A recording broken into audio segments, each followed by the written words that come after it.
Hello again. So this past Frontier League, I played this Atarka's Cavalcade deck, basically using Flame of Keld and Atarka's Command to pull out some very fast and quick plays. And this is my deck tech / review. Overall, I want to talk about the rounds first. Yeah, let me just pull up my notes. So, round one, what we played against Simic Ramp. The deck basically did as it was designed. We had some very fast plays with Cavalcade, Flame of Keld, Atarka's Command, plus a whole bunch of cheap threats to get through the ramp because they don't want to block with their mana dorks. As far as round two and the quarterfinal, we play against the same guy who was playing a Sultai Dredge deck. Overall, that is really just a poor matchup for us because they can play cheap, expendable threats as early as turn one, and they have a threat with a turn two Angler, Gurmag Angler, a 5, and there's no way in the main deck to deal with a 5/5 creature. Only in the sideboard we get 2 Roast. Round 3 was against a bigger black Eldrazi deck, and I will say we did win. I do want to put an asterisk to that. The opponent overall didn't fully know how to pilot the deck as efficiently as possible, and had we gone up against someone who knew how to pilot the deck a little bit better, we may have lost that. But we did come out with the win. I feel like that was mainly because of how we knew how to play our deck more, and that's what it came down to. Rounds 4 and 6 were against Jeskai Ascendancy. These are basically races. I will say in round 4, especially on the last turn of game 3, one of the last turns I drew a Cindervines off the top. I played it and I didn't sacrifice and kill the Jeskai Ascendancy, the card itself. That was an overlook on my part. I should have read the card and make solid creatures untap, and they still have 1 mana open, and they still could have gone off because they just untap all the lands, and they have 1 mana open, 4 mana. They have 1 mana open. As long as they have a 1 mana spell, which they have a lot in their deck to do so, then we are in serious trouble. And round 5 was against, but we did win both, so that was good. I think we're slightly faster, and what we have to do to beat them, they just have to slow us down long enough to win, or they have to combo off. And round 5 is against Black-White Super Friends. This is arguably one of our worst matchups. This is a aggro deck plus with Life Gain as a backup, and then being at 21 when we untap onto our turn 3 is not where we want to be. We want to be on turn 3. By the end of turn 3, we really want them to be at around 12 life or less, so that we're already pressuring the life total into single digits on turn 4, and they have to figure out how do they want to deal with it. But that's how really the rounds and it went. I'm not too surprised about any of our results. The only one I'm really surprised we won was the bigger black Eldrazi deck. But then again, they're not as quick as I thought they were. They are interactive, but there's not much for them to do on the early turns. I mean, they did play Gifted Etherborn on multiple games, and we had a Lightning Strike for it, which was great. But other than that, it wasn't as fast as I expected. In regards to the deck, this was our creature base for it.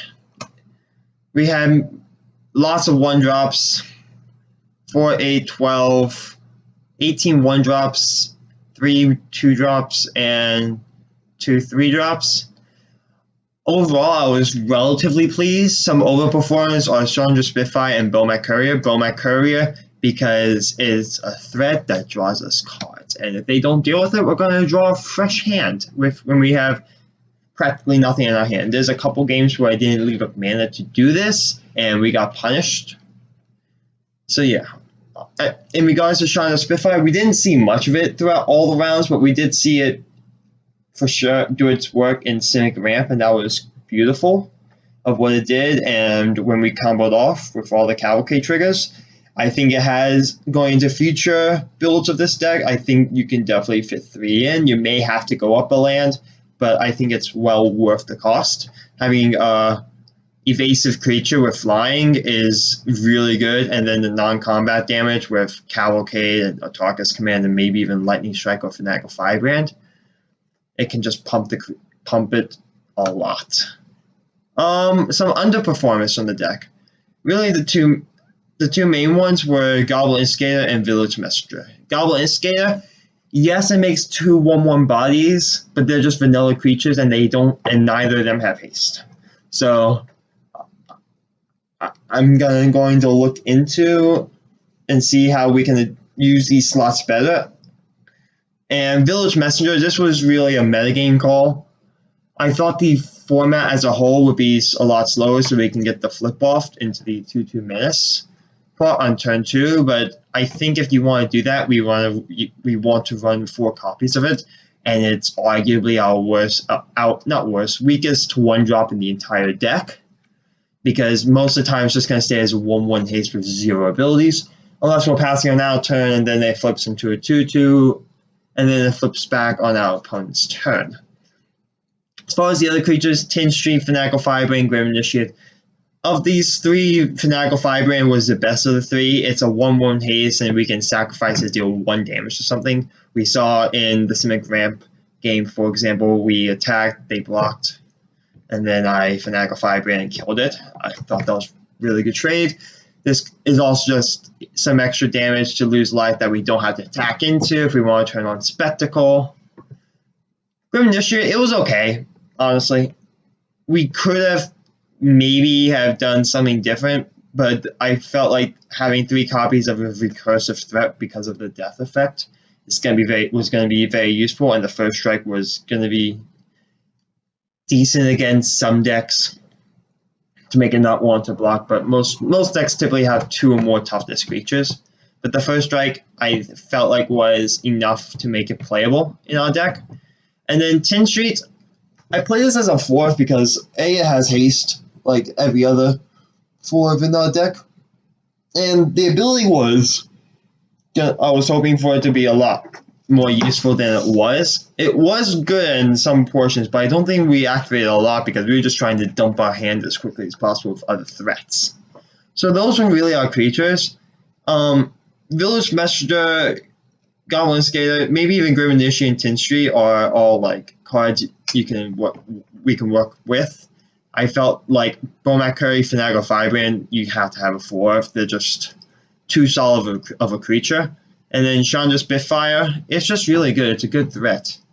As far as non-creatures, felt like overall, Cavalcade did Cavalcade things. Atarka's Command was great. It did what I wanted it to do, and it was good. Flame of Keld is interesting, and Flame of Keld and Light specifically are interesting. Having the Flame of Keld to discard your hand on the first turn, at that point, you're setting up. If you have a Flame of Keld in your hand and you have a second one, the second one's always going to be a dud. But discarding your hand, typically you're only discarding 1 or 2 cards, and most of the time they're not going to be as useful as compared to drawing 3 cards on the following turn.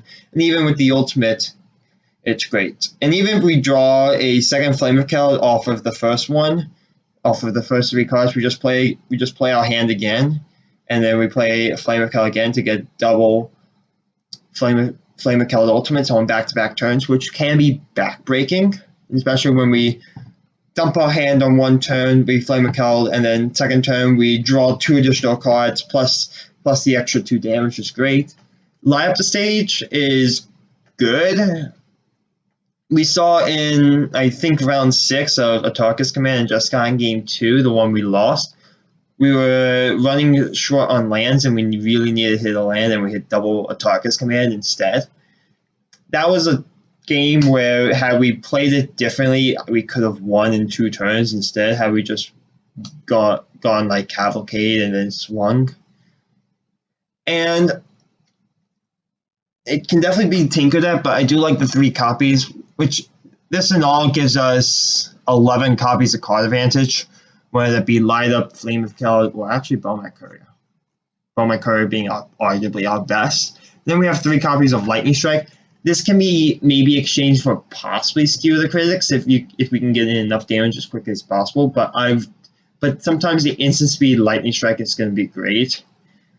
And there's no better removal spell for the cost. No better efficient removal spell for the cost, because a lot of threats we want to deal with are going to be about 3 toughness, or 2 to 3 toughness, maybe 4 toughness. Then again, we can 2-for-1 ourselves, so we don't 2-for-1 us in the future. That was non-creature.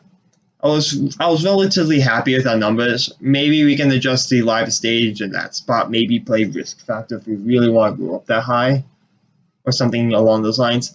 Land wise, it was good. No major complaints. I was really happy with running up Ruins. The fact that we can top deck it late and hit it actually helped one of our game wins, which was really nice. And I think having a 3 is a very good number to have. Unfortunately, maybe if we can look at Sunscorched Desert, but I think the fact that we cannot make red mana from it and it only makes colorless mana is a downside, because it enters battlefield, deals 1 damage to our opponent. I mean, it can be good, but I think we'd rather have the Running Up Ruins. Maybe we can go 1 more fetch land to make sure we have the Stomping Grounds. I want to go up any more Stomping Grounds. Because yes, our life total we don't really care about. We kind of do when we're in those matchups where we care about killing our opponent within the next 2 turns, and if they pressure our life total enough, we may not even be able to do that. And I was fine with the amount of mountains. If there's with the 7, maybe cut a mountain for another Bloodstained Mire, but that's the main deck. Sideboard wise, we can do overall. I was relatively happy. Rampaging Frostdom was great when it came in when it needed to come in. It can be placed as Chandra Spitfire as something that as a threat that gives us immediate impact. It's great against like token decks or things that care about a lot of creatures or life gain. And the fact that it's a 3/3 with Menace for 3 was great. Rose came in specifically for the Gurmag Anglers and the Sultai Dredge matchups. We did see it once or twice, and it did do its work when we saw it, but other than that, I can't say much about it. We do need something to deal with larger threats that's cheap, and Rose is one of the better cards available. Karizev's Expertise, we didn't see it much. We saw it once, and that was against one of the decks, and basically if they didn't counter it, it was going to be a 2-for-1, because we were going to do like Karizev's Expertise, gain control of a creature, untap it, give it haste so that we can attack with it, as well as cast like Atarka's Command or Cavalcade of Calamity along with it. 3 mana for 5 mana worth of spells is great. Gravedigger's Cage, we needed some sort of graveyard or ways to stop the graveyard from happening. So Gravedigger's Cage can really help with locking that down. Cindervines came in. As I mentioned, Jeskai Ascendancy is a race, and this helps us with that race, and we can destroy any artifact or enchantment that is pesky for us. Aether's Free Harvester we never brought in. I mainly decided to play this for the aggro matchups, but I feel like we just need to go faster than the aggro matchups, which is really weird to say. I think having, as I was saying in like rounds 1 and 2, having like a Goblin Chainwhirler is maybe better than an Aethersphere Harvester, because if we're playing against like an aggro deck, I'm gonna want to bring in Rampaging Frosta, and yes, this is a 3/5 body for 3, and we can easily crew it in our deck because all of our creatures are 1/1s. I don't really see it as potentially useful. So that's really the deck. As far as ways to improve upon it, I did build a second version of the deck let's just take a quick look at this. A lot of creature base, so I kept the Tin Streets in because it's still a decent threat. They're not the best, but they're there. I brought in, as I said, the third Spitfire, and I have two Karizevs instead of the Goblin Skaters because having a 1/3 for 2 with First Strike and Menace and makes a 2/1 attacking that the opponent really doesn't want to block is extremely useful. Monastery Swift Spear, most of the time we're casting non-creature. Yes, sometimes attacking with it. First of all, it has haste, which is going to be great. The other option here was the other prowess creature, Soul Scar Mage with the -1/-1 counters, but really I don't think we want that. We'd rather have the haste.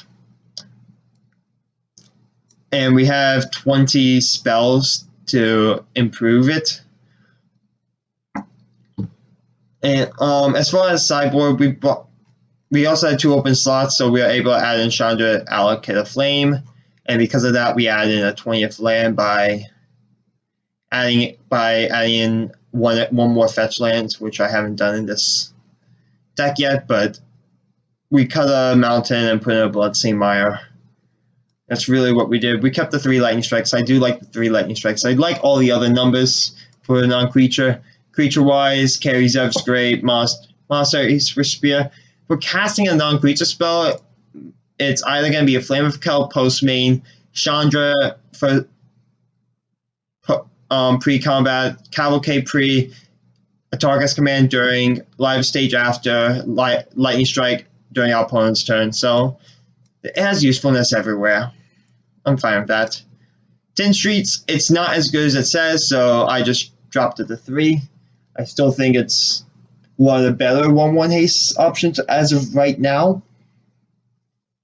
With the new set coming out, we may want to put in some new cards, but with up to M20 in Frontier, this is where I would be right now with the Karizev. It may not have. It's basically a better Goblin Skate because it makes a 2/1 monkey, but if we're attacking with it, it's better than just a 1/1 even because it makes them not want to block it compared to. Bowmat Courier, as I said, was good. It should be a 4. Finagle Firebrands a 4. Chandra Spitfire is a 3/0. Seems fine. This deck does go a little bit higher. Also, the Chandra to -2 to cast Light Up as Spectacle or Lightning Strike can be extremely useful. Even a Atarka's command. So we can flashback Atarka's command, Lightning Strike, or Light Up, which seems really, really useful. Most of the time, we're just zeroing it to make 2 elementals to attack with. Just extra damage. So yeah, this is the deck. As I said, this is the deck I played. I was still extremely happy with it. Definitely could use some improvements and whatnot, but as far as creatures, like how to play the deck, really the first turn you want to play like a Bowmat Courier on turn 1 if you have it. It's your best 1-drop, and if you're gonna get 1 or 2 attacks in before they even play a creature, that's gonna be great. That means at least 2 cards later on, and then when you attack, it's for 3 cards, and 3 cards is better than having 1 card in hand. So sometimes they can be duds. Firebrand, it just deals damage.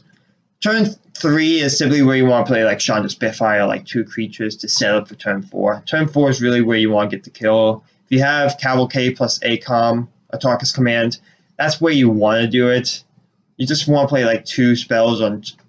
The faster you can double spell in this deck, the better, because that means you can double spell like a Village Messenger, Finagle Firebrand, even Goblin Skate is almost like a double spell since you're making 2 1/1s, but you can't attack with it. Grim Initiate's okay. It's not the first creature you play. In fact, it's the last creature you play. So you're looking for like fast starts with some sort of way to curve out and win. Grim Initiate is great in like the games where removal is going to be heavy because this is just something that they have to kill twice. Because you have the Amass token and you have the first strike first. 10th Street is okay. It's not something you want to play on turn 1. You probably want to play on the later turns. Fanatical Firebrand is probably your backup if you don't have Bowmat Courier. Instigator is okay. It's only really good as a turn 2, maybe turn 3 play, since you can play it, especially when you have Cavalcade out. You really just want, if you have Cavalcade out, or even if you have it in hand and you have an option between 2 1-drops and a Goblin Instigator, it really comes down to what you want to do later, because you may just want to play the Goblin Instigator so then you can set up for a busted turn, maybe even Cavalcade plus 2 1-drops when you have a Goblin Instigator on the field, because if you had Cavalcade plus Instigator in hand, you're losing out on a couple points of damage, which can always be crucial in this deck. So definitely sequencing is very important in this deck. Lightning Strike is going to be good. Mainly you want to remove it with creatures just to get them out of the way so you can continue to attack. Sometimes in creatureless matchups, they're just going to be better to go into face, and sometimes they can deal 5 damage because of Flame of Keld. Live Stage, if you're paying 3 mana for it, you're in a really tough spot, and you may lose that game, because you don't want to pay 3 mana to draw 2. You want to pay the 1 mana to draw 2. So definitely be careful, be wary of when you play as well. You don't want to play it when you have a full stock of cards in your hand. You really want to get those deployed and then have this as like a finisher per se. Think of it like that. Flame of Keld, same idea. Really want to play your hand, then play your card draw so you can continue. And sometimes, yes, you can play your card draw first and then make a better decision.